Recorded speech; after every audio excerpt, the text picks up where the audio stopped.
Hey everyone, welcome back to another episode of Absolute Comics, the best damn comics book podcast in the world that is 99% positive. There, I limited it down. There we go. Best damn comic books podcast featuring the largest comics YouTuber and the best comics YouTuber. We're in competition with no one. We are the best. Yeah, that's it. It's true. That's how you loophole that, you know? Yep. The best damn comic books podcast featuring a guy with a white headset. Yes. Undisputed. Undisputed. No one can argue with me on that one. Damn right. Yeah. So anyway, welcome to the show. This is our show that we get together every week. We talk about all the news going on in the world of comics. We talk about what we have read and what we're enjoying. And we talk about everything. That's basically it. This is like a compilation. So as per usual, Sal, let's start it off with, what have you been reading? I'm reading Wonder Woman, Nightwing, World's Finest. I read the new Avengers Twilight from last week. That was fun. That's the one where it's like the Let's dark talk about future. that real quick. What do you think about that? It's pretty cool. I like it. I think the Acuna art is fantastic. I think the story is like, I mean, so far I could probably like guess all the hits, but I look forward to being either surprised or at least entertained. How about you? I'm kind of in the same boat as you, where I feel like I can kind of guess 90% of what's going to happen moving forward. I was a little shocked that he decided to kind of go with the Red Skull is actually a good guy angle as like our kickoff to this whole thing. Like I felt that was quite a reach. Like, yeah, but it also makes sense in this day and age that someone would try to take the Nazi sympathizer and be like, no, he's not cool. really. Yeah, he's cool. He's not really a Nazi sympathizer. It's like, oh my God, no, you're wrong. Like, I love Captain America being like, no. Yeah, I'm not going to argue this. Exactly. I'm not even going to dignify it. Did you read any of the Energon books like Cobra Commander or? I have read all of them. I like that Duke is crazy, according to the people how they see him. Like they're treating him in that way. I also love the Cobra Commander.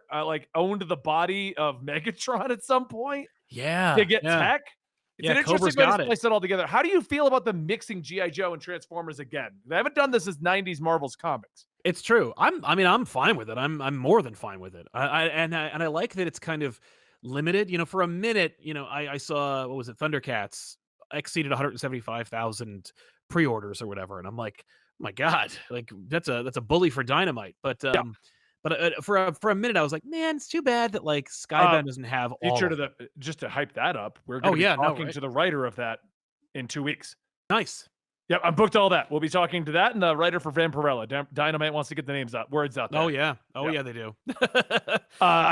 Which reminds me, I want to talk about Vampirella in a minute because it's good. I got an interesting. I would love to hear about it. They want this public, so I'm not talking behind the scenes, but we'll talk about that in a minute. Anyway, great. Oh, just like I was like, oh man, it's too bad that like Skybound doesn't have like all the '80s properties, right? It's like Transformers, Thundercats, He-Man, G.I. Joe, but at the same time, I like the fact that it's limited. You know, it's like G.I. Joe and Transformers, I could see it, but at the same time, I don't know if I have a pitch, but this pitch that they've given us is comprehensive and thoughtful and laid out, and that's great. Like, good for them. Good for readers, because it's I know that Duke and Cobra Commander are limited. Is Transformers limited? I thought that was their ongoing. Well, no, I just mean like it's limited in terms of like it's the only two properties we're going to smash together are G.I. Joe and Transformers. Well, you know what's weird? The main by Larry Hama book. The main G.I. Joe is still just that must have been a part of the clause. Like, this book will not end and it will continue as is. Oh yeah, and that's their own continuity. That's that series, and that's been going on for a long time. And everybody, I think that's why they didn't. That's like I looked it up. It's like an issue 303 or something like that. Like it's quite obvious. They're like, look, we're happy with the sales and we don't want to stir the pot. Leave this alone. I think that's brilliant too. Like, yeah, please don't screw it up. Like if there's an audience that's buying that book consistently, why take it away from them? Yeah, exactly. And I'm so happy they did. It goes back to my old argument when Marvel pulled the all new, all different Marvel. I was like, you didn't have the original. And I feel like that's what they're doing at G.I. Joe. They're like, let's try this new thing. But hey, the classic G.I. Joe story is still going. If you've been on board, it's right here. But I love that. Yeah. But Vampirella is interesting. So if you don't know Vampirella, it's cheesecake covers, half-naked women, blood, sex, violence. right? That's certainly been the implication. Vampirella's been around for a long time. It I has had remember a lot of good stories. I've read a lot of the stories from it. yeah, it's baffling how many stories are actually like written by some of your favorite creators, and you're like, I thought it was supposed to be some kind of like cheesecake, like you said, like it was just exploitative, but apparently, like this is like a ongoing, long-standing horror book that people have that many of your favorite creators have bombed in on over the years. Well, it's funny because Christopher Priest wants to get the message out that this isn't just a cheesecake, DNA, sex yeah. and blood and guts and stuff. Now, I agree with him because I've read it before, and it's a very hard pitch. It's like trying to go to the classic Zenescope covers and being like, Jungle Book and Robin Hood are really good. Yeah, Right, but look at the exactly. cover. They're literally in a thong showing off their asses. Like, Yeah, I'm yeah, that's supposed to think this is a real book? Like, yeah, that's not the way to do it. And but Vampirella, I mean, Vampirella has had this style, like that look for decades. yes. And We're going to talk to Christopher Priest about the relaunch of it coming out very soon. nice. But I just found it funny because he's like, I want to get the message across that this is a real book. This isn't TNA. This isn't, and the pages he sent me were like TNA. Right. You're like, you sent me the sure? wrong pages, sir. I think No. Look, I think you meant to send me the action ones or the story ones. Yeah, I honestly, I mean, on some level, I actually kind of appreciate them not shying away from what Vampirella kind of like has been displaying, because as long as Vampirella has agency, if Vampirella / like the creators want her to look like that, do what she's doing, like I can't argue with it. Yeah.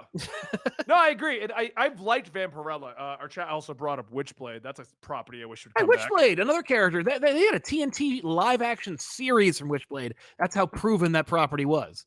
They tried relaunching it recently. You know about that, right? I did not. They tried to relaunch it, completely revamp the outfit, completely revamp the character. It was not the old Witchblade. Okay. Yeah, I don't want to say it was bad, but it wasn't good. It was in that weird. Right. It didn't hit. Yeah. Let me see if I can get the new design for the Witchblade. Lots of nudity when I look up Witchblade. Okay, I'm on a list now. Yeah, I'm on a list now. Thanks, Witchblade. Yeah, I actually, incidentally, it's funny we mentioned Witchblade. First of all, there being a relaunch. Secondly, that we're even talking about it. But incidentally, I ended up seeing an ad for a Witchblade crossover book from, I want to say 96 or something. And I was like, maybe, actually, I was actually probably 2000, now that I think about it. But it was a crossover that I was like, this seems like it's right up my alley. It's Witchblade, The Darkness, Aliens, and Predator. And it was That seems right up your alley. Right? It's a 3-issue miniseries. I barely finished the first issue. I could not comprehend what I was looking at. So this was I didn't get much farther into this, honestly, because I forgot it was coming out, not because it was bad. But it's the exact opposite of Witchblade. Yeah, she is covered from head to toe. Even her face is covered. Yeah, I mean, for those who don't know, the classic Witchblade look, that's as covered as she got. Yeah, in the classic. But your standard Witchblade comic, this was her look. She was known for being half naked. Like that was what sold Witchblade. Yeah. I mean, you know what this outfit actually reminds me of? Wasn't it the whole concept like it tore her clothes off every round? Oh, of course. Yeah, no. She was almost, you more dedicated scholars. There you go. Yes, that is Witchblade. More dedicated scholars might actually be able to say or articulate it better, but she's almost a magical girl. Oh yeah. Yeah. I can see that. But yeah, no, that newer costume where she's covered from head to toe reminds me of the Aquaman blue suit from the 80s, where it was like, we're going for something new, but the problem is it's too complicated. Like I remember when the hero Age of Heroes happened during Marvel after Siege, and the Iron Man had a new suit, and he had all these little like lights all over the place, and I'm like, no one's gonna want to draw that, and I was right. And they retired that costume like post haste. And with this Witchblade suit, like part of especially when she was created, Witchblade, like with most of the women you're drawing in superhero comic books, especially from the 90s, you're effectively drawing a naked woman and then putting an outfit over it. Yep. Like It's skin tight. Same thing with men, only they have no bulges, which is, Witchblade was huge until like 2010. And then they're like, you got to put clothes on Witchblade. And then I think the response was, we'll cancel Witchblade. We'll cancel Witchblade. Yeah. I would rather see it end and betray what Witchblade is all about. Which what another classic was going in line with that? Fathom. Fathom was just, that was Michael Turner. What if we do Witchblade in water? In the water. Yeah. I can't believe whenever I see a new Fathom, I'm like, really? Well, Michael Turner passed. Somebody over there is trying to continue Fathom. They keep Fathom going, and I'm like, Fathom, it was Michael Turner. Like, that's all there is. Yeah. I don't think you can do more. Witchblade, I feel like you could do more with. Yeah. There are a lot of Witchblade. People are like, oh, was there a Witchblade crossover with Hellboy? I believe there was, but like, Witchblade crossed over with so many characters. I was going to say, this is going to sound wrong because it's about Witchblade, but Witchblade was whored out to every other property. Yeah. Yeah, I mean, like, yeah, because somebody was like, oh man, like, I think I know Witchblade from the Hellboy crossover. And I'm like, or you might know her from the Tomb Raider crossover, or the that Alien book was Predator, good. Tomb Raider and Witchblade? Yeah, have you read it? Yes, it was good. Wow. I've read the Tomb Raider comics. Okay. Gail Simone wrote them. I don't know if you knew that. I did know that. But I didn't read them. I didn't read the Witchblade Vampirella crossover, but I did read JLA Witchblade. Witchblade went to everyone. Yeah. I want to say there's a Wolverine one too. I know she crossed over with Medieval Spawn. But that one made sense. She was basically like, she was like one hair removed from Spawn's universe. Oh, big time. Oh, yeah. I mean, just the concept alone. But anyway, Witchblade. We're not here to talk about Witchblade. No, definitely not, because we're talking about stuff we're reading now. So did you read Beastworld today? No. Okay. But I did. Wait, are you not liking Beastworld? I just don't have the time. What? How? Because I choose not to. Okay, so the basic concept, that since you're not reading it, I'll just tell you. I mean, I know this. I read the first issue. I know what happened. Issue 4 ended with Gar's death. Yes. They portaled the guy in there and he blew up Gar. Yeah, that sucks. So now the planet is still being overrun by the little Gars. Yeah, the Gar. So Amanda Waller is now taking a stance, taking credit for killing Gar, and is now taking a stance to kill every other transformed person. She's got military drones going out there. Nightwing gets the Titans, and they go to stop her. But instead of hacking the military to stop it, he wants to talk to her first.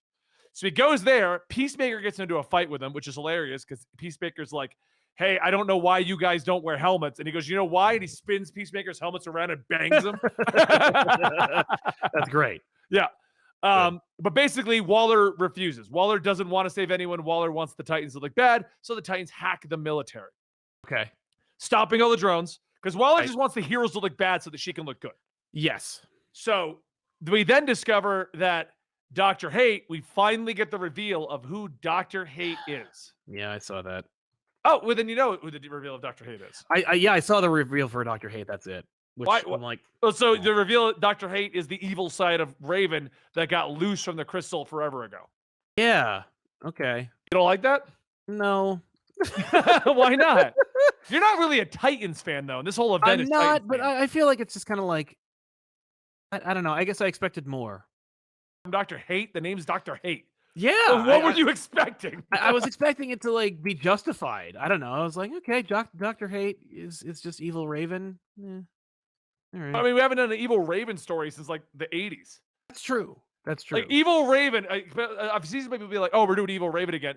Comic-wise, we haven't done evil Raven since her original inception. Right. It's show-wise, she's had evil Raven because the shows are taking the one plot that is interesting featuring Raven.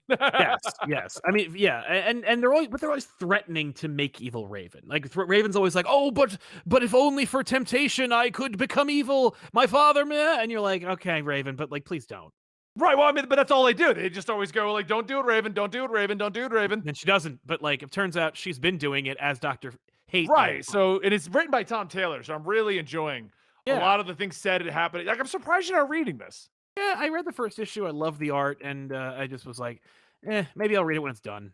It's done next week. Exactly. So it does end. Good. Well, I mean, it has to end. All things do. but I'm And glad I was that, really like issue 1 through 4 was good, yeah. but nothing about it made me be like, "Oh my god," you know. That's the But this thing. I was this like, the event this issue finally yeah, makes this event feel like it has stakes. okay, all right. Because the biggest thing that happened before this, because honestly, it's like, oh, Gar took over the planet and everyone turned into animals. I was like, it's going to be a fun event that goes away. It's going to be a night terrors. Yeah, yeah, There's going to yeah. be no ramifications to this at all. It's just Right. going to be a fun way to look at, oh, how many people can we look at that actually turn into animals and what animals? Exactly. What That's kind all of it's gonna animals be. they going to be? Yeah. Yeah. But no, the death of Gar, which already was like, is that going to stick? You know. Yeah. Well, But and I was this like, issue 5 is like, whoa, okay, they this threatened is to kill actually real. Gar. Like they threatened to kill him in Dark Crisis. Like remember when Deathstroke shot him in the face, and it was like, oh man, they killed Gar, and then it turns out no, Gar's not dead, and he has an eye patch, and then Oh, he that's fixes true. his eye, and then he died again, and I'm like, oh my god, like Well, that happened right before the big reboot of DC, Dawn of DC. So I'll give them. yeah, that's true. I'll give That's them true. that one. All right, fair. You know, because that, I mean, a lot of things went back to a status quo. The Titans in Yes. particular went back to a status quo Titans. Like, That's true, but I like the idea that like I especially like the idea that the Titans have kind of like occupied the JLA spot and that they're doing their thing. which is I just why wish I that, actually yeah, like where this is going because Titans Beastworld is proving that. Because that's Waller's true. against the Titans. She's not against Superman or Batman. She Why not? wants the world to look at the Titans poorly because the Titans are viewed as good guys. Right, they're in charge. Like Yeah. they're the top dogs right now. Right. So I like with the direction they're taking with this. I would recommend reading it now that 5 is showing that there's going to be some. I mean, Gar might not stay dead. That's Yeah. fine. We know that. Right. I got some chicken nuggies. Yay. Gar might not stay dead. Let's not split hairs. But No, the definitely. ramifications of the Titans hacking into the U.S. military, Oh the yeah. ramifications of Peacemaker and Waller doing what Yeah, they're doing. Waller's schemes are definitely Uh-huh. like the next. That's the big part. Of it. Exactly. So Really quick, I just wanted to mention, just as a quick aside of like cool things that are happening in the world of comics. Did you see the artists lineup for the Turtles books with Jason Aaron? no. What do you got? Okay. I'm going to drop it in the chat, but the idea is that they're going to be launching the Turtles like relaunch with Jason Aaron with 4 books, 4 issues. First 4 issues are each going to focus on a different turtle, and they're each going to have a different artist before they roll out with like the main artist for the series. But the first issue is Raphael with Joel Jones. Can you link them and I'll pull them up in the stream? Yeah, I dropped it in the chat right now. Oh, okay. I didn't see it. It Yeah. didn't ping me. Sweet.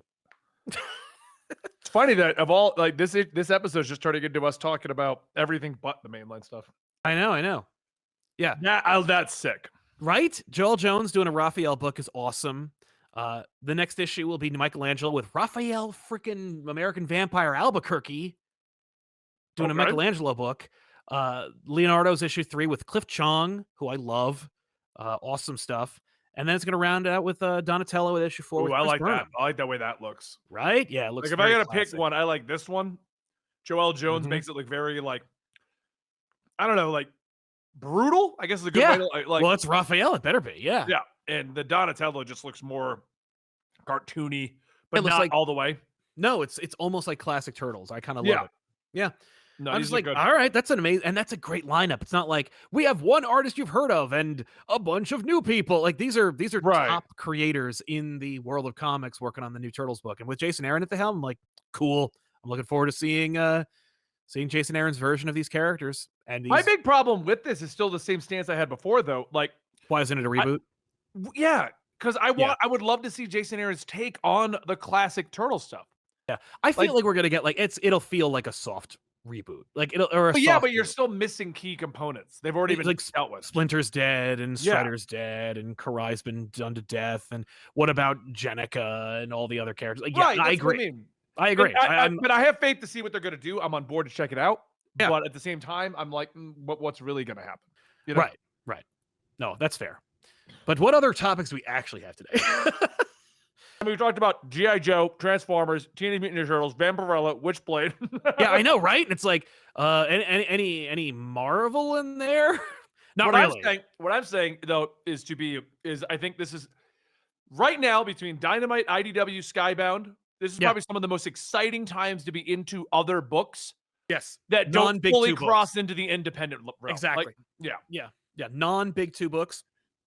They're This is really one of the doing most cool stuff. exciting times to be into these other books right now because they're all true. exciting. If you've No, it's ever been curious, They're all starting at ones. They're all coming back with big and strong. Yeah. This is going to be a crazy year for Dynamite and IDW and Image. I think. And you're pally with Kyle Higgins as well. The Massive Verse is also getting huge and doing Oh, yeah.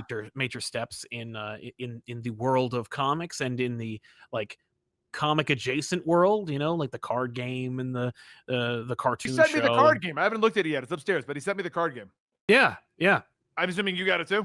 I also got it, but I haven't looked at it yet. Yeah, okay. I was like, let Yeah, me know if it's any good. I will. And then there's Ghost Machine with like everyone from DC that Jeff Johns knew. Mm-hmm. It's like, and that launches, I think, this week. Which is weird because Jeff Johns is doing that, but he's also running like basically right now the entire universe of DC is Jeff Johns and Joshua Williams and a couple. Yes, that's right. Yeah, and in completely different directions. Oh like, yeah, they're taking the DC universe this way. But I will commend them for at least staying in touch to the point where they're not stepping on each other's toes. Right. They're referencing what's happening. Mm-hmm. They're just not directly interacting with each other. Exactly, and I'll take that. I'll take that over contradicting each other because that's the worst thing you could do. So yeah, that's pretty cool. But not done. Marvel has an event. Oh, what is Marvel doing? Bloodhunt. I think we talked about like we implied Bloodhunt before, but Dan's got it right here. Yeah. Jed McKay, exactly. Bloodhunt will be additional pages, credible art, too explicit. Oh, it's not an event though. They're just trying to do like R-rated comics. Well, no, Bloodhunt is an event, but they're launching. Yeah. Bloodhunt is the big Jed McKay, Pepe Larraz, Blade-centric vampires invading the Marvel Universe event. The thing they're doing with it is that you can also get red band versions of the comic books. Okay. Like they're gonna sell. They're really pushing this adult theme with Sabretooth War and this. Yes, I noticed the same thing where I was like on the cover of the Wolverine book with Sabretooth War, it was like, this is the bloodiest comic ever. And like, and it's pretty bloody if you haven't read it.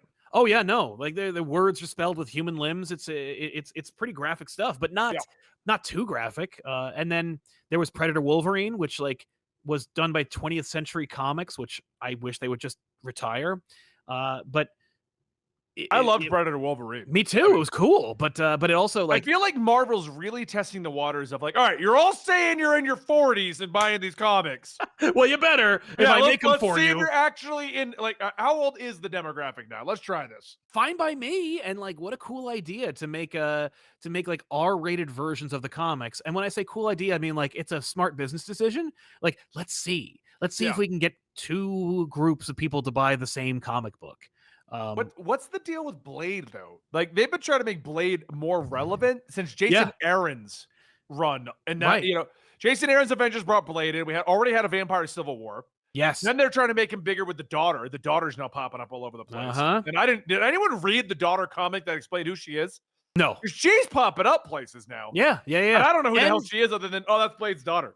Oh yeah, and then there's also the Blade miniseries or series. I don't know if it's actually gotten an ongoing order. And then there's the Blade game.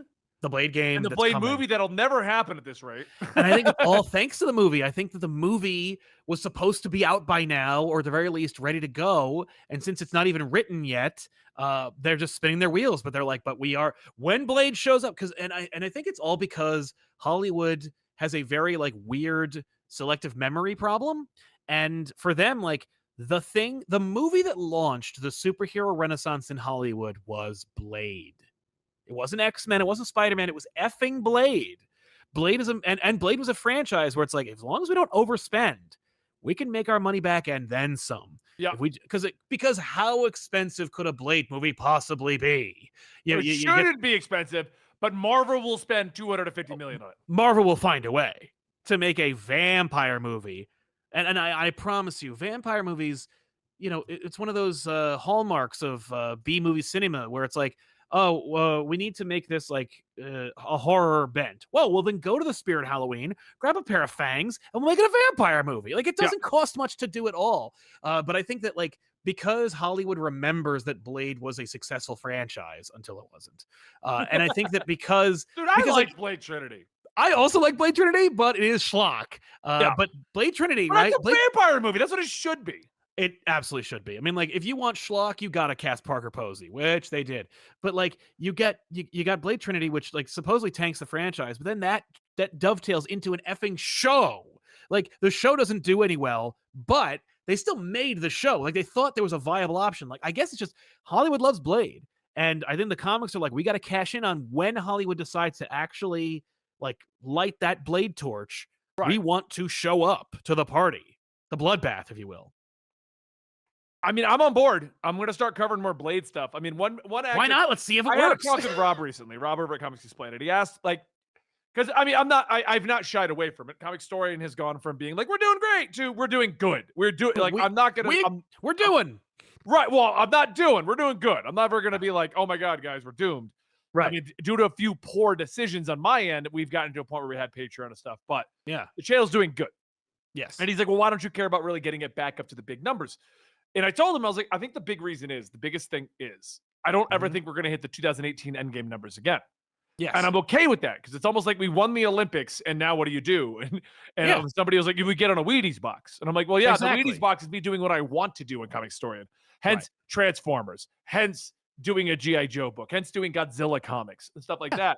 Those are what I'm starting to roll out. But with that, I also have been trying other superheroes, and Blade is on my list because there's so much Blade content coming out.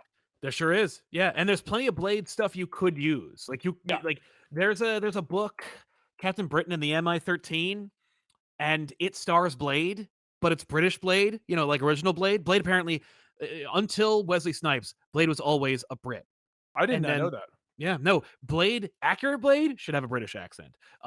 But thanks to Wesley Snipes and the Blade popularity of those movies, it's pretty much Right, A- right. and supposedly Blade's appearance on the Spider-Man animated series in the 90s, because he's also like he's not British in that either. But that show has a big footprint on people's influence. Like if you think that show does not have any influence over like people today, watch any Spider-Man movie or cartoon, and just you could trace every decision made in those to that original cartoon show, and it's really bizarre. But anyway, there's tons of Blade content, so it's like, dude, you could do Blade until the sun comes up. Are you gonna start doing some Blade stuff? No. Much closer to like a game or movie release? Oh yeah, definitely. No, Well, I mean, you only do one video a week, so it's like, you have to be a little more selective about what I you're doing. could, you know what I could do? Because I have another show, The Good, the Bad, and the Ugly, where I do basically 3 back issues in one episode, but for single issues. I could do a Blade episode, and that's easy enough. And I have tons of Blade #1s. There's a million first issues of Blade. So I could do that. I mean, I could double dip, do a whole back issues on Blade, do a whole GBU on Blade, do a podcast where we talk about Blade and, just pitch Blade movies. You know what? There's We that- should do that. We should do that like next Monday or something. Like after the Mhm. topic, we'll do the Blade cast and Blade cast. Yeah, we'll get our sunglasses and our trench coats and just be like, welcome to Blade cast. Or if this doesn't work out, the Matrix cast. That's our secondary plan. Just in case. We're bending bullets. That's All one. right. Well, next up, speaking of major events going on, Yeah.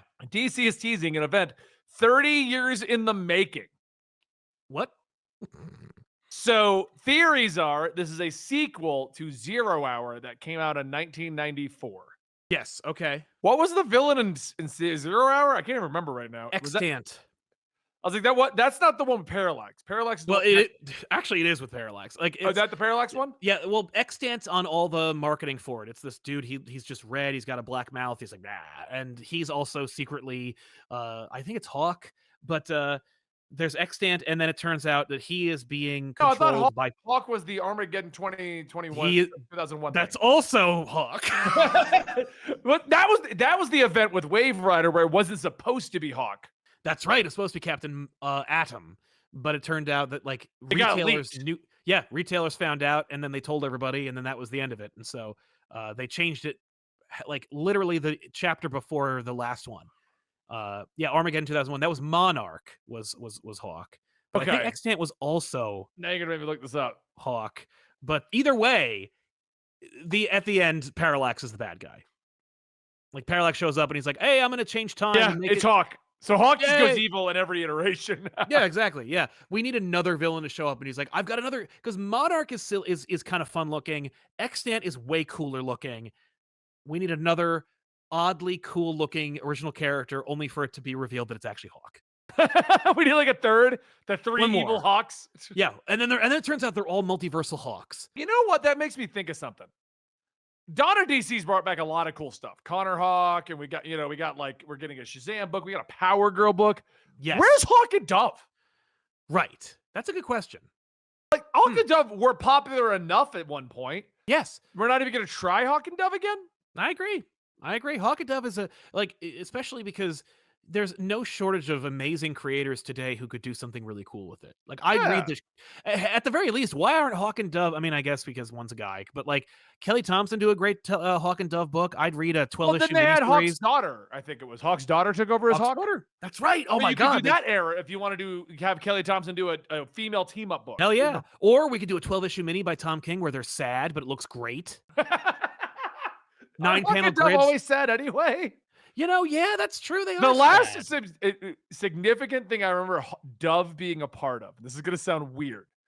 It was the follow-up to Brightest Day. Do you remember what happened with that? Where Deadman was back to life and they left him in the universe. So they did a story following up. And I don't remember who wrote it, but it's like from that era where like Dan Slott made Silk automatically want to have sex with Peter Parker. And like that kind of era where like comics books were crossing the line, but we're at a day and age where maybe we shouldn't be doing some of that stuff. Like they're telling some of the best, most modern comics that like of the era, and also they were like still pretending like it was 1993. Right. And so there was a story following Brightest Day. Now Deadman's back in reality and he's dating Dove, but he's a ghost.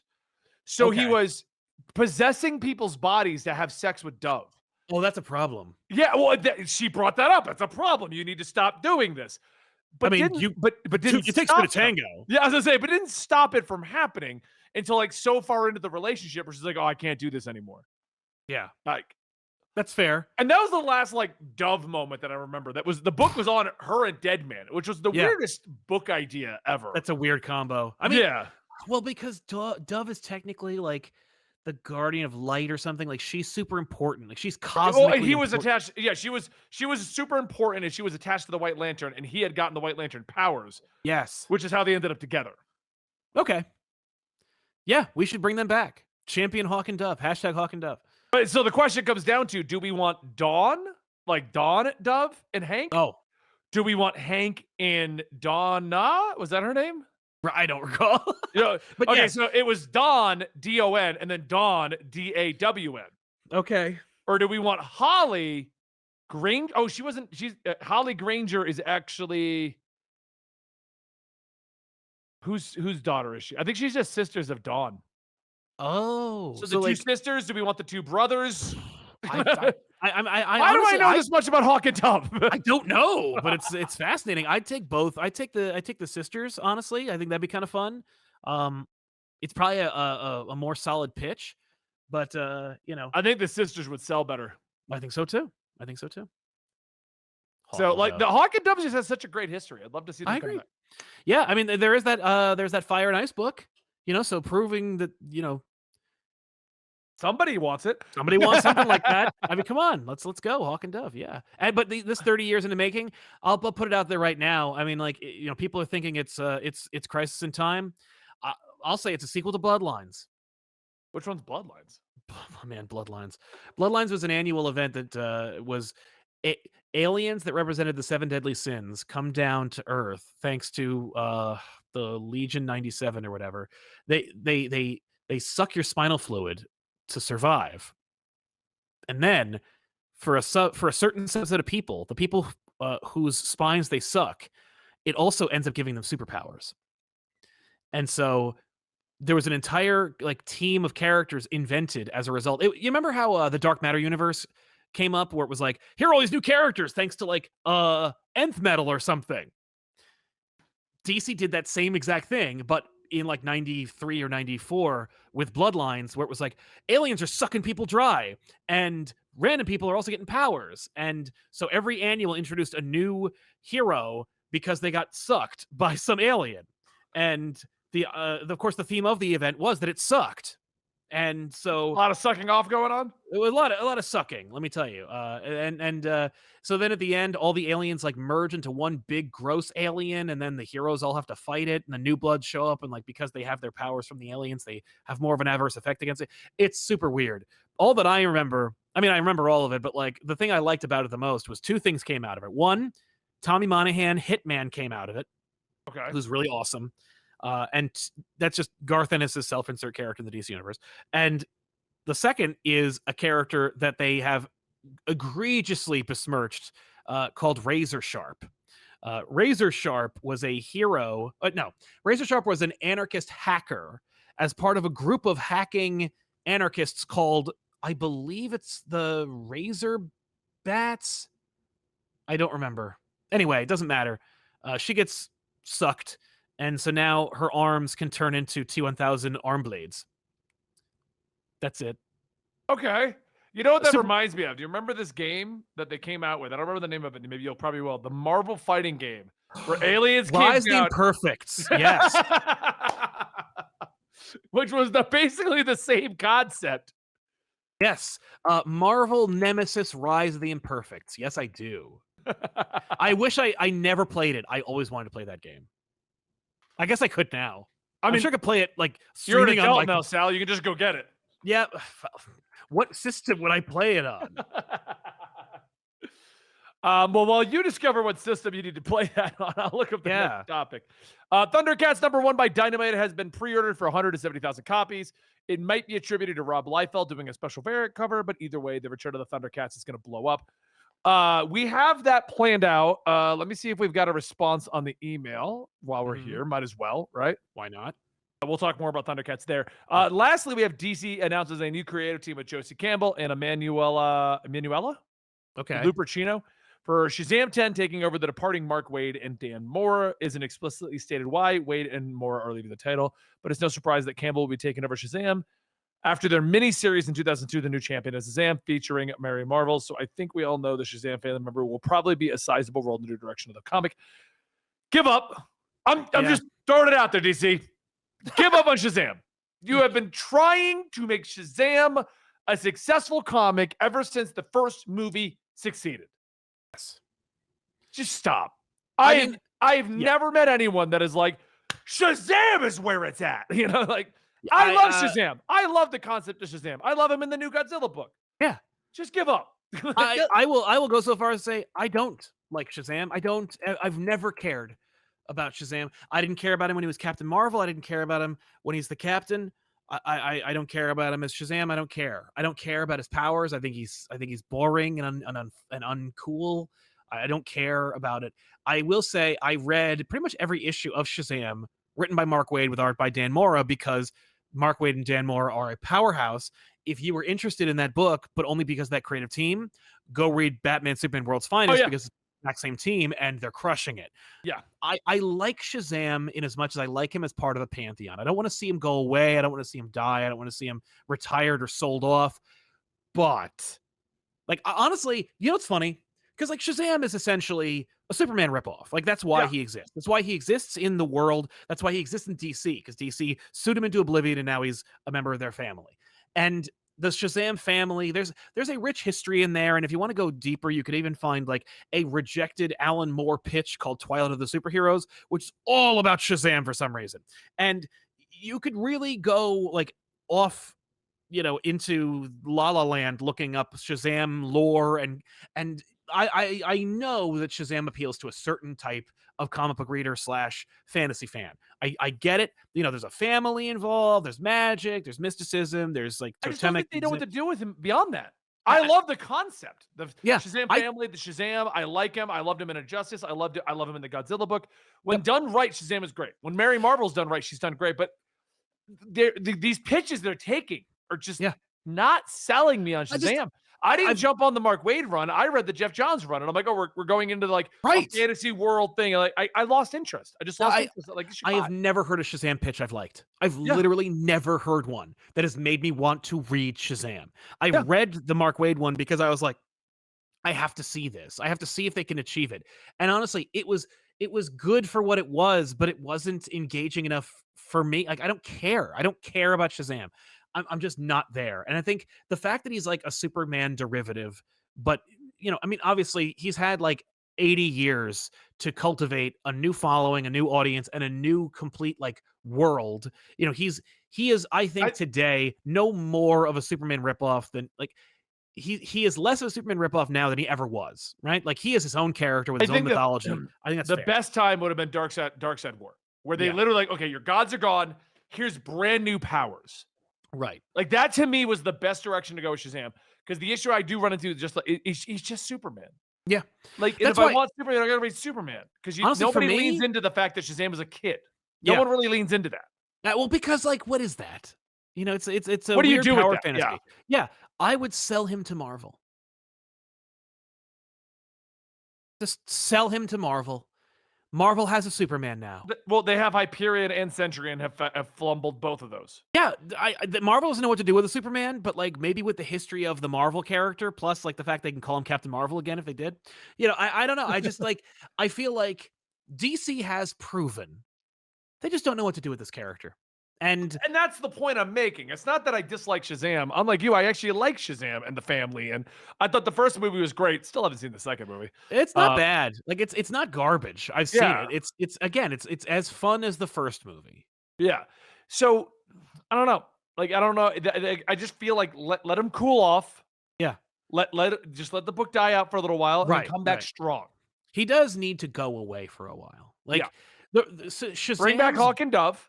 Get rid of Shazam. Bring back Hawk and Dove. They are more popular. Honestly, like this is a hot take, I guess, but like Shazam, his best utilization has ever was in Kingdom Come, where he's a plot device. Like that is the best use of that character. It's just surprised they're not doing more with him and Mark Waid's run back in the world's in Kingdom Come World's Finest, because it's just Batman, Superman. Like, no, that's about them. Yeah. Like, no. Screw Shazam. You know, speaking of that real quick, I don't know if we mentioned this or not. Do you think that Mark Waid's Kingdom Come is the real Kingdom Come universe or adjacent Kingdom Come universe? Adjacent, it has to be. You don't think? Yeah, okay. You don't think it's the actual one? I think he has said in interviews that it is, but it can't be because of what's going on. Like there's a huge graveyard full of superheroes, and I'm like, well, they're still alive in the Kingdom Come universe. What are you talking about? Like, and Mangog is dead, so like you can't have both of those. Yeah, exactly. Like when is this taking place, and how do you? Unless it isn't. Like unless this is a weird blemish. Like Mark Waid could easily pull a hat trick and be like, oh no, they all did die. And then like at the end of the story, you know, like Magog's like, ho ho, and like power blasts out and everyone gets resurrected. And then Magog's like, and I hate Superman, boo. Like you could definitely make it all line up and set up Kingdom Come again. Right. But I don't know. For now, I'm operating as though it's adjacent to the Kingdom Come universe, but I think Mark Waid is writing it as though it definitely is this Kingdom Come universe. Okay. Our chat says that they're reprinting the terrible. Was there an actual Kingdom Come sequel? I didn't know there was a sequel. Yeah, the Kingdom, and yeah. Okay, so we'll leave it at that. Yeah. But that's all of our news there. By the way, I'll flash up this Thundercats picture because it looks awesome. Yes. Yeah, Thundercats. Never would have thought. I never thought we'd have a whole episode where the more interesting topics is all these other books coming out. Right? Yeah. I did. Did you ever read? You know what you could cover? You want to lead up to Thundercats.